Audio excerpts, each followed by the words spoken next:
Hey everyone. It is the 11th, which is a Friday. And yeah, I've done a lot of videos this week.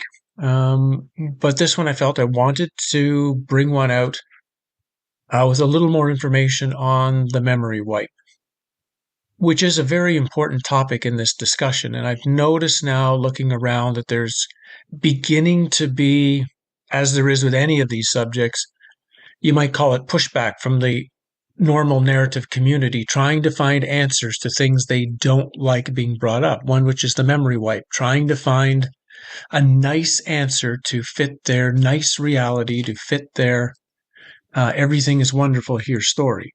So I wanted to bring back the importance of the memory wipe, the importance of why we have to see that this is a crucial piece of information which shows the type of reality we really live in. Before I get to that, there's a number of interviews going to go on this month, and I've recently just done one with Jeff Mara, who does some great work with near-death experiences.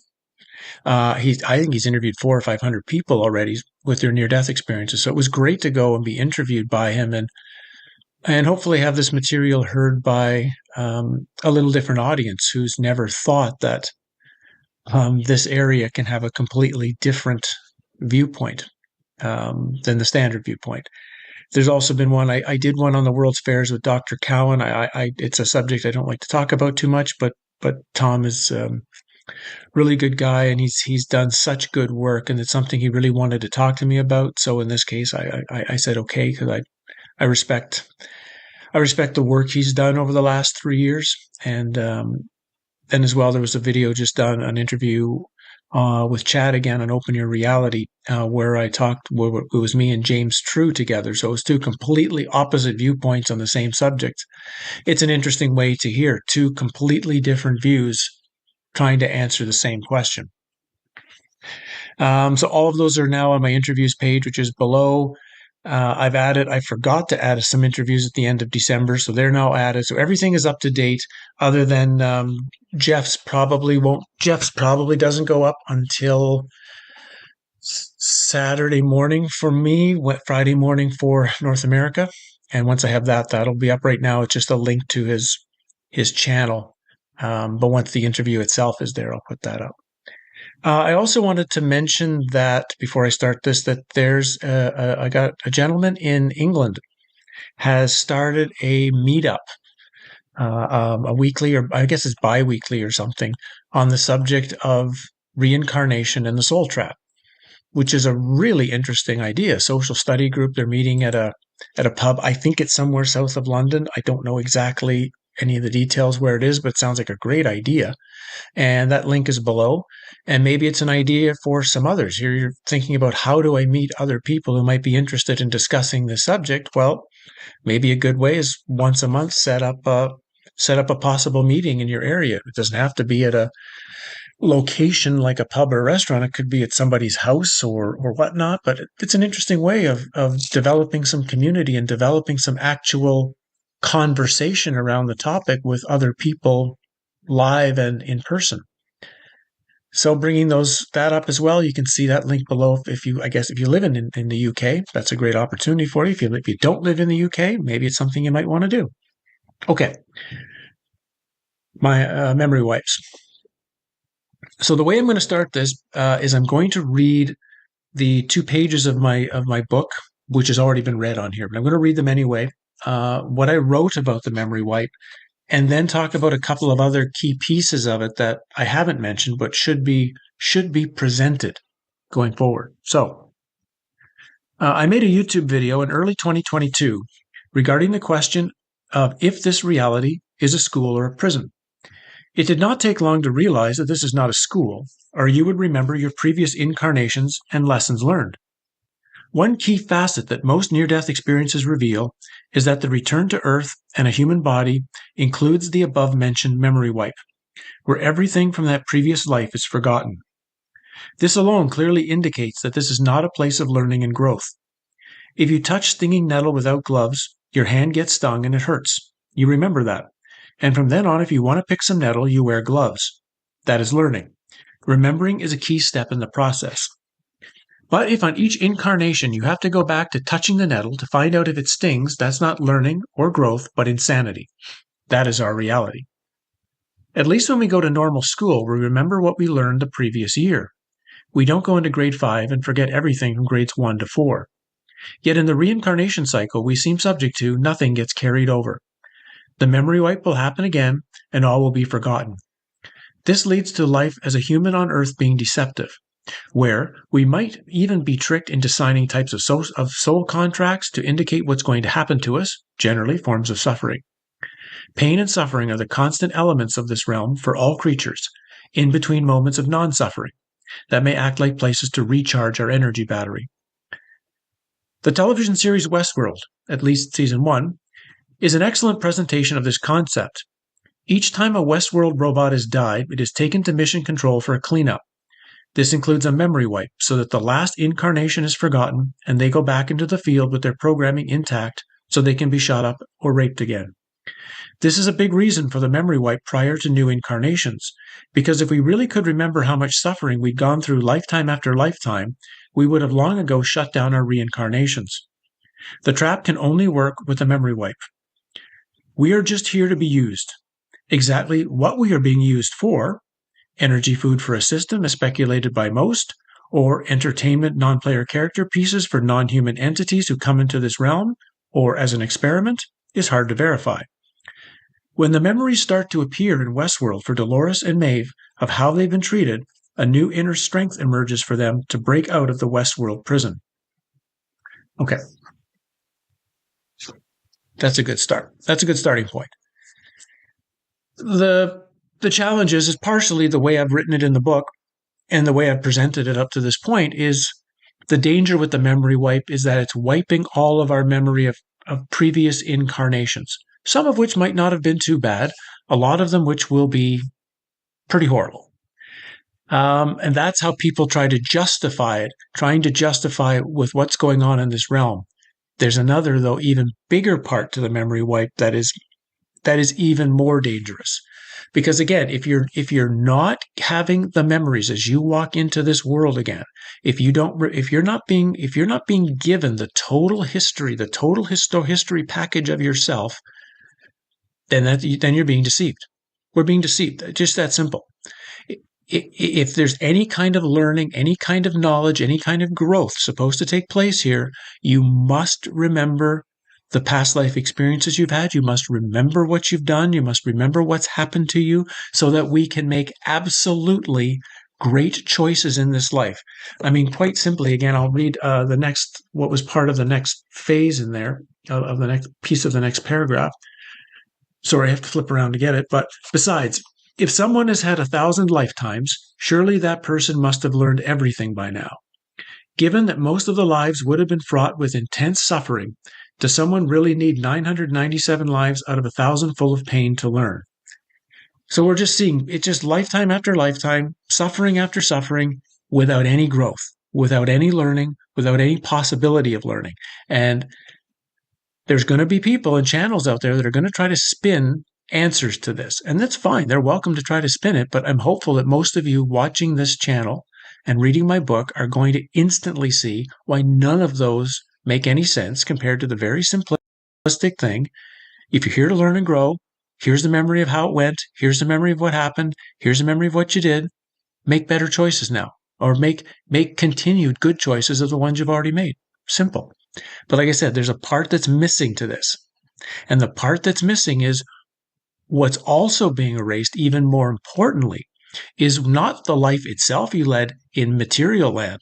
It's the experience that you've had in the astral realm, the experience you've had in the after-death world, the experiences you've had in the pre-birth realm, the choices and things that happen, or, well, not choices, the deceptions that were thrown at us to even come back in here in the first place. Those have also been wiped out. Now, yes, it seems like when we're very young, a few of these memories still creep in. Some people still seem to be able to access some of the memories at some point, but it's not, it tends to require quite a bit of work or a tremendous amount of luck to be able to tap into it. I certainly never trust, there's these people you can go to who will read your past lives for you.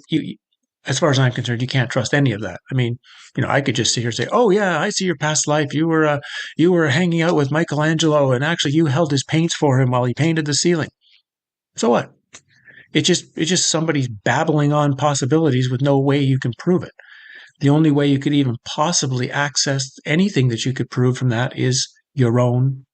It comes from yourself. It comes from your own inner practice to get such an answer. And now some people do have memories of their pre-birth realm and what's happened in between their lives. And those experiences to me are even more valuable than those who've shared a near-death experience. Ones who still have seemingly accurate memories of this parts of this process are giving us unbelievable amounts of information. And unfortunately, when you dig into the information, one of the things that seems very clear to happen after we die, after we go through the little bit of games at the beginning, after you get sucked into the white light, after you begin the process that you're on the reincarnation train now, there's all that energy that we have brought together, that we've stored from this previous life. Energy is being eaten constantly while we're here, but only a small portion, like, I don't know, maybe 20, 30%, 60 or 70% is being stored in our astral body, being stored in our etheric body. Where do you think that goes after you die? If energy is being eaten all the time, don't you think it's going to get eaten then? A lot of the stories, what became hell, I think of the stories of what happens to us after we die. The kind of unbelievable demonic eating frenzy that takes place of our energy before we are cleaned out completely and stuffed into a new body and come back in here. And to me, that's even more important, that's wiped out of our mind, because if we could never mind remember what's happened to us in this world, it would be like one thing of what happens to Dolores and Maeve in Westworld itself, if they actually then went into the control room area and then were tortured a second time, worse than whatever happens to them there. Actually, you want that wiped out even more than what's happening to them in Westworld. I think that's a big part of our story and something we need to really keep in mind as possibility, that the great fear we have of death might not be this, as it's always been told us, it's the fear of the unknown. We don't know what's going to happen, and we're always concerned with the unknown. And the egoic mind is always concerned about what it doesn't know. And yeah, that's kind of true on one level, right? It's kind of true, but not enough to make everyone in the world terrified of death. If though you went through a pretty horrific experience all the time of what happens to us between accepting that reincarnation is going to happen to us and before the next one happens, that there's this block of time where we just get devoured, that would be something that, if that's stored somewhere at the depth of our memory, that would make you afraid to want to die, wouldn't it? So that's making more sense, that's another huge piece that's being removed. And that's a piece that's in parts of mythology. It's in parts of religious texts, whether it be parts of the New Testament, parts of Gnostic texts, parts of the Tibetan Book of the Dead, parts of Buddha. It's in there. It's been changed, it's been altered, it's been made to look like it's a story of something or interaction with gods or whatever, but it's about what's going to happen to you. It's one of the pieces that happen after you die. And that's another thing that's being memory wiped from us, because if we remember that, I guarantee you a huge percentage of us would be saying, that's it. This is ending now. Like now. I'm going to share an interesting little story with you here. There's a woman I know who's died recently, but I knew her for a while back in Canada. And she came from the old world, Southeastern Europe, the place that's in chaos now. But in that part of the world, of course, does have a very long wisdom tradition and a very long gypsy tradition, you might say, of stored knowledge. And she claimed that within her family was a book.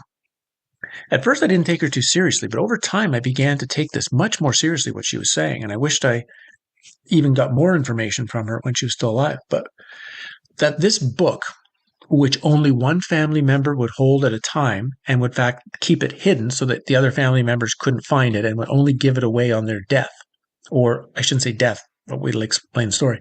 Supposedly, the book is a very ancient book that was passed through the family generations, which was claimed that if you started on page 1 and did every single thing that the book suggested that you do exactly the way the book suggested it, so doing every single exercise, every single contemplation, every single whatever, that when you got to the last page, you would disappear. Theoretically, then now I'm realizing that would mean that's very, very much similar to what I'm learning now about what people like John Pennell have been writing. Angelica's been writing, a few other people have been writing of this idea when a rapture type event happens, and those who are in the exact, I hate call it, it's not a frequency, it's just the ones who are ready to leave and are not dead, who are still alive, but the moment is there and they leave, they'll just disappear. Because the spirit will go, the soul will be gone, and it'll have no need for the physical being anymore, and the physical being will just cease to exist. It'll just be gone. So it was thinking back now. If you finish reading the book, you just disappear. If you are not reading it, doing it, you have to actually do. And she said every single thing. Like you can't skip something. You can't choose. I don't like pages 25 to 8 to 26, so I'm not going to do it. If you miss a part, not going to work for you. So if we remembered everything, not just our existences, but for pre-existences, how we wound up getting in here, what the contracts were, what the deceptions, all the deceptions we were under, all the pressure we were put under, all the fear that was thrown at us, we'd be done. The only way this can continue, the only way insane world can continue, is that we don't remember any of it. And that then from the moment we're born into it, we are just thrown with a massive garbage, a massive deception on all levels, so that we are spending the majority of our energy just wading through this gigantic social mess. Societal mess. This giant setup societal mess, trying just to figure anything at all out of how to be and what to do here and why, that we have no chance of even trying to remember anything that's actually important. And yeah, that to me is why the memory wipe is the smoking gun of the reincarnation soul trap. It can't work without it. If everyone's memories came back here, there's no way we would continue. There's very few that would take those memories and keep saying, yeah, this is great. I'll keep doing this. Fantastic. I guess only ones that think they could get some sort of power, manipulative power over other beings, that in a sense they would try to join up with these beings somehow. And other than that, anyone else would just be, I'm out of here. This is crazy. This is crazy. And I think we are so ready for this now. We're so ready for this information because of how insane our reality is. And our reality is not insane by accident now. We're nearing the end. Right? We're nearing the end of this reality. This reality's coming, that we've known is coming to an end. There will be something completely different very, very soon. And that's another thing, that anyone who starts to see the small picture, what's going on in day-to-day reality, is going to start questioning, how does that relate to the bigger picture? How much is the insanity, the small level insanity, indicating, as above so below, a massive level of insanity? Some are starting to get it. And the closer and the more we start getting to the knowledge of this, the more we're going to see things out there trying to constantly cause deception within this information. So it's a great opportunity to remind us to go back to what I was talking about at the beginning. If you can have some people in your life, particularly people you can talk to, like for real, not just on the internet, you can actually talk to in person, to help keep these ideas formulated, to keep going deeper, to contemplate more of this stuff, to figure out more of how you want to proceed in your life, to understand this and prepare yourself. that's a value. So things like finding ways to meet up with other people is a great idea to keep us that keep us somewhat stable in all this, because we're going to be challenged the more anyone knows about it. I mean, most of you, of course, probably nobody knows that you come and listen to a channel like mine or read books like I write. No, the average person in your life has no idea that you're doing this, right? I'm a little different. I'm like a face of this thing. So I'm known that this is what I'm doing. And so there's just a natural attempt to block messages, right? Block or not block it. They'll try to find answers that make it all sound okay. Suffering, pain, torture, insanity. That's not okay on any level. It's just not okay. And that's where we are. And so the memory wipe is a big part of this whole package. And I wanted to share some of this with you because it's something I want you to keep contemplating. I want you to keep looking in movies, looking at TV shows. How many times is this idea of a memory wipe being thrown out there, particularly now? How often is that being placed out there? Because it is an important topic, and it's one we have to understand. I don't think we have to necessarily regain all of our memories. I don't think we have to figure out everything. I don't even know if we figured any of our past lives. All we have to do is get the real clear sense of what's going on here and put our effort into what we have to do to be home, to be reunited, to remember, right? That's how it's often claimed in the ancient world. You must remember. Remember being apart. You must remember, put members together. You might say the divided halves of the true self. Those have to be brought together. One of those halves is in this reality, is in this matrix, is in the cave. One is out of it.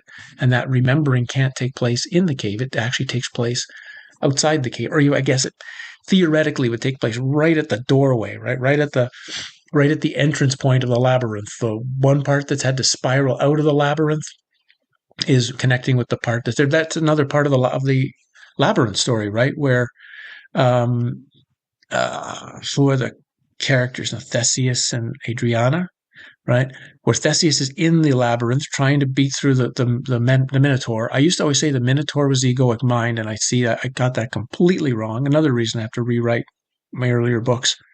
The Minotaur is deception. The Minotaur is lie. The Minotaur is everything about Plato's cave that is false. So that's why the Minotaur is so massive, because the Minotaur covers everything that's false. And that must be overcome. And it's overcome by Adriana giving him the golden thread, that remembrance, that link to what is outside the labyrinth, what is outside the cave, to recognize that no matter how bad the labyrinth cave gets, there is an outside. There is something beyond all of this. And the thread is the memory. The thread, and not only is the memory, it's the pathway, right? It's literally, if you could, like a rope, if you could hold on to the rope and not let go and just keep moving, eventually you'll reach where the rope ends, outside. So all of those parts of the metaphor are all a part of what's going on. And if you figure, if Theseus gets a memory wipe and doesn't know why he's in the labyrinth and what he's doing, and is just constantly deceived and attacked and terrorized by the Minotaur, and doesn't know what the golden thread is and why it's there and what's going on, that's the standard reality for 99.999% of the people here, whether we want to call them people, NPCs, who cares? It doesn't matter. The point is they don't know that there's an outside. They don't know that there's a thread. They don't know that there's a way to go. They don't know there's a way past the Minotaur and out. So they don't even try, because they have no memory of any of what's going on. Something, for some reason, right now is bubbling. Something right now, certain memories are coming to the surface. I know right when I began writing this material, there was an instantaneous knowing of, well, maybe not that I've got things at 100% correct. I don't believe that at all, but I certainly believe I've got pieces. I've got actual parts of what's really going on here. And I felt right away very, very energized and very, very, very focused, because I felt I'm finally really getting something here. And I think so many of you are also, not just me, but others who are sharing this kind of stuff with you, are sensing there's something really important and really true in this information. And it's coming now. And I think it's coming now because time, as a linear factor of how we consider time, is ending soon. And so as time ends, as a reset begins to happen, a whole lot of stuff that's been hidden for a long, long time kind of has to get exploded out into here. It kind of, everything can't be hidden anymore. It's all got to just be thrown out in the package. And those who are ready to see it, those who are ready to dig for it, those who are ready to put the effort in to find it, can take advantage of Adriana's thread and leave the labyrinth. So there you go. There's our little presentation today. You can go back and check out the interview page if you'd like. It's below. Lots of stuff there. Like I say, I'm going to be curious how how Jeff's group, the people who come to his videos, who of course come from a particular viewpoint, will handle what I've shared in mine. And but like I say, there's another one with Chad. There's the one with Dr. Cowan if you're interested in still in the World Fair material. I'll have to explain again, probably more at some other point, why I'm not going to talk much about that subject anymore. The subject I'm talking about here is of utmost importance right now, and the other stuff is just kind of interesting time. It's not really, we have to make sure we focus on what's vital because time is not our friend. And then the other interviews are there. The link to the meetup group in England is there as an idea for if you're there and want to go, or if you want to do something like that. I'll stop talking now. Thanks for joining. Thanks for your support. Thanks for, as somebody said in one of the comments, said this is the best comment section they've seen on YouTube. The amount of knowledge and information and wise people in the chat kind of blew them away, and it blows me away too. So glad to keep seeing that kind of interaction going on. Let people know if you like, of course, the book and the message. Let them know where about it, that they can find it, and that's a great way to support an author, is to keep purchasing his books and reminding them that you want to hear more. So, see you guys in a while. A bunch more interviews to go, and I'll keep you posted on what happens out there. Cheers.